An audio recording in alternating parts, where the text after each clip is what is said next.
ये कहानी है एक ऐसे बूढ़े आदमी की जिसे एक जेमा नाम की औरत से प्यार हो जाता है और वो उसके साथ गपागप करने की कोशिश करता है।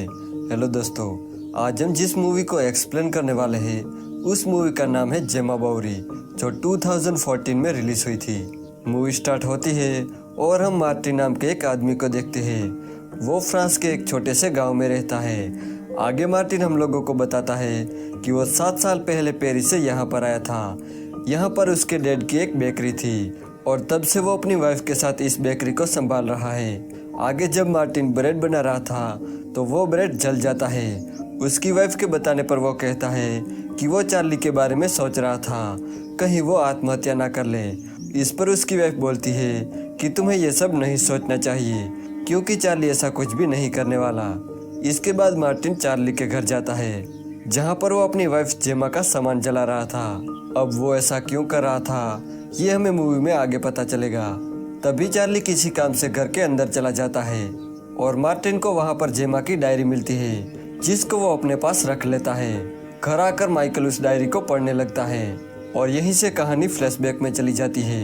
यहाँ पर हम उस दिन को देखते हैं जिस दिन चार्ली पहली बार अपनी वाइफ जेमा के साथ इस गाँव में रहने आया था। अब अपने गाँव में नए लोगों को देखकर मार्टिन उनके पास जाता है और उनसे बातें करने लगता है। एक दिन जेमा और चार्ली मार्टिन के दुकान पर आते हैं जहां पर मार्टिन जेमा की खूबसूरती देखकर उस पर लट्टू हो जाता है। इसके बाद जब मार्टिन घर आ रहा था तब उसकी मुलाकात जेमा से होती है। फिर मार्टिन उसे गार्डन दिखाने ले जाता है जिसे देखकर जेमा बहुत खुश हो जाती है। रात को चार्ली मार्टिन के घर आता है और उसे कहता है कि उसके घर की बिजली चली गई है। तो मार्टिन उसके घर जाता है और वो बिजली को वापस से चालू कर देता है। तभी वहाँ पर मार्टिन की वाइफ भी आ जाती है और फिर वो चारों मिलकर दारू पीते हुए बातें करने लगते हैं। इसी दौरान मार्टिन बस जेमा को ही देख रहा था। अब ऐसे ही कुछ दिन बीत जाते हैं। फिर एक दिन जेमा मार्टिन की बेकरी पर आती है तो वहाँ मार्टिन उसे पूछता है कि क्या तुम्हें जानना है कि मैं ये ब्रेड कैसे बनाता हूँ। तो जेमा उसे देखने के लिए हाँ बोल देती है। तो मार्टिन उसे पीछे वाले कमरे में ले जाता है जहाँ पर वो ब्रेड बनाया करता था। फिर जब जेमा भी ब्रेड बनाने लगती है तो मार्टिन उससे पूछता है कि तुम्हें कैसा लग रहा है। तो जेमा कहती है कि मुझे बहुत अच्छा लग रहा है। अब उस रूम में बहुत गर्मी थी इसलिए जेमा अपना स्वेटर उतार देती है जिसे देखकर मार्टिन के मन में हवस जाग उठती है और वो जेमा की बॉडी को देखने लगता है। अब ऐसे ही कुछ दिन बीत जाते हैं। एक बार मार्टिन जब अपने घर जा रहा था तब रास्ते में उसे जेमा मिलती है। मार्टिन उसे कहता है कि तुम इतने दिनों से ब्रेड खरीदने क्यों नहीं आ रही हो, जिस पर जेमा उसे बोलती है कि वो डाइटिंग पर है इसीलिए उसने कुछ दिनों से ब्रेड खाना बंद कर दिया है। अब ये बोलकर जेमा वहाँ से जाने लगती है लेकिन तभी उसकी पीठ पर एक कीड़ा काट लेता है जिसे जेमा को काफ़ी तकलीफ होती है। इसलिए वो चिल्लाकर मार्टिन को बुलाती है और उसकी हेल्प करने को कहती है।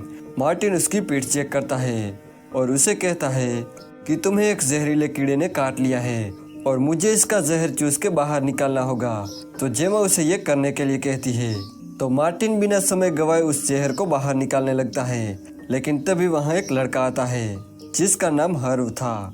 वो मार्टिन से कहता है कि तुम ये क्या कर रहे हो। अब मार्टिन उसे सारी बातें समझा रहा था लेकिन तभी जेमा नीचे गिरकर बेहोश हो जाती है। ये देखकर वो दोनों उसे हॉस्पिटल में लेके जाते हैं जहाँ डॉक्टर जेमा को एक इंजेक्शन लगाता है और उसे कहता है कि अब तुम खतरे से बाहर हो। फिर जब वो दोनों घर आ रहे थे तब जेमा मार्टिन के कंधे पर सर रखकर सो जाती है। मार्टिन ये देखकर बहुत ज़्यादा खुश हो जाता है। अगले दिन जब मार्टिन अपने शॉप के बाहर खड़ा था तब वो जेमा और हर्व को बातें करते देखता है। उन दोनों को देखकर मार्टिन सोचता है कि जल्द ही इन दोनों का अफेयर स्टार्ट हो जाएगा। फिर एक बार जब मार्टिन कहीं जा रहा था तभी वो रास्ते में जेमा को देखता है जो गाड़ी से कहीं जा रही थी। मार्टिन उसका पीछा करने लगता है। मार्टिन वहां देखता है कि जेमा हर्व के घर जा रही थी। मार्टिन उन दोनों को साथ देखकर शॉक्ड हो जाता है। मार्टिन को लगता है कि जेमा हर्व के साथ वाइन पीने गई होगी पर असल में जेमा हर्व के साथ पलंग तोड़ने गई थी। उसी रात मार्टिन जेमा के घर डिनर करने आता है। तभी वो जेमा के गले पर लव बाइट देखता है जिसे देखकर वो समझ जाता है कि हर्व ने जेमा को जरूर खोड़ी बनाया होगा। अब ये सब देख के मार्टिन सैड हो जाता है क्योंकि वो जेमा को पसंद करता था। अगले दिन मार्टिन हर्व से मिलता है और उसे बातें करने लगता है। हर्व कहता है कि वो पढ़ाई में ज़्यादा ध्यान नहीं दे पा रहा तो मार्टिन उसे कहता है कि तुम्हें तुम्हारे जीएफ को यहाँ बुला लेना चाहिए ताकि वो तुम्हारी पढ़ाई में मदद कर सके। थोड़ी देर बाद हर्व जेमा को अपने घर बुलाता है और मार्टिन उन्हें चुपके से देख रहा था। जेमा हर्व के घर जाके उसके साथ खपाखप करती है। मार्टिन को अब पूरा यकीन हो जाता है कि जेमा और हर्व का अफेयर चल रहा है। अब ऐसे ही कुछ दिन बीत जाते हैं। एक दिन जेमा मार्टिन के बेकरी पर ब्रेड खरीदने आती है, पर वो ब्रेड का एक टुकड़ा वहीं पर भूल जाती है। तो मार्टिन ब्रेड का टुकड़ा देने उसके घर जाता है, लेकिन वहाँ पर वो कुछ आवाजें सुनता है, जिसको सुनकर वो वहीं पर छुप जाता है। जब वो खिड़की से देखता है तो जेमा और हर्व खपाखप कर रहे थे। यहाँ जेमा हर्व को आई लव यू बोलती है, जिसे सुनकर मार्टिन को बहुत गुस्सा आता है। अगले दिन फिर से जेमा हर्व के घर खपाखप करने जाती है, लेकिन खपाखप करने के दौरान जेमा से हर्व की मॉम की एक कीमती मूर्ति टूट जाती है। जेमा उसे कहती है कि वो अपने हस्बैंड से वो मूर्ति ठीक करवा देगी। जाते समय वो हर्व से कहती है कि हमें भागकर लंदन चले जाना चाहिए। अगले सीन में हम देखते हैं कि जेमा को एक लेटर मिलता है, जिसे पढ़ने के बाद वो हर्व से मिलने उसके घर की ओर जाने लगती है। हर्व की मॉम जब घर आती है तो उन्हें वहाँ पर उनकी मूर्ति नहीं मिलती। हर्व उन्हें कहता है कि मूर्ति में स्क्रैच आ गए थे, इसलिए उसने पास में एक आदमी को ठीक करने के लिए दे दिया है। दूसरी तरफ जेमा को हर्व का मैसेज आता है, जिसमें लिखा था कि मैं तुम्हारे साथ लंदन नहीं आ सकता। ये जानकर जेमा को बहुत बुरा लगता है और वो रोते हुए अपने घर चली जाती है। चार्ली को अब जेमा पर शक होने लगा था, क्योंकि जेमा अब चार्ली पर ज्यादा ध्यान नहीं दे रही थी। इसीलिए चार्ली गुस्से में कुछ दिनों के लिए लंदन चला जाता है। इसके कुछ दिनों बाद जेमा से मिलने उसका एक्स बॉयफ्रेंड आता है, जिसका नाम पैट्रिक था। और अगले ही सीन में मार्टिन उन दोनों को सड़क पे किस करता देखता है, जिसको देखकर मार्टिन समझ जाता है कि जेमा एक रंडीबाज है। अब अगले दिन पैट्रिक फिर से जेमा के घर आता है, और जब वो दोनों बातें कर रहे थे तभी चार्ली भी अपने घर वापस आ जाता है। चार्ली जब अपने घर के अंदर जाता है तो वो भागकर बाहर आता है और मार्टिन से हेल्प मांगने जाता है। मार्टिन जब चार्ली के घर में आता है तो वो जेमा को मरा हुआ देखता है, जिसे देखकर वो शॉक्ड हो जाता है। इसके बाद वहाँ पुलिस आती है और जेमा की बॉडी को पोस्टमार्टम के लिए ले जाती है।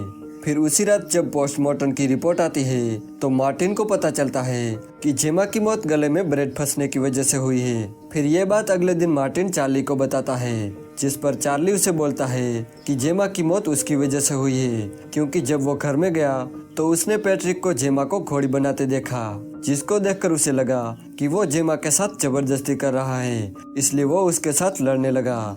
तभी पैट्रिक भी वहां आ जाता है और वो उन्हें बताता है कि जब जेमा ब्रेड खा रही थी तभी वो पीछे से आके उसे किस करने लगा, जिस वजह से उसके गले में ब्रेड फंस गया। और जब वो उसे निकालने की कोशिश कर रहा था तभी वहां पर चार्ली आ जाता है और गलतफहमी की वजह से दोनों में लड़ाई हो जाती है। अब उस लड़ाई में वो दोनों इतने बिजी हो गए कि उन्हें जेमा का ख्याल ही नहीं आया और जेमा की दम घुटने की वजह से मौत हो गई।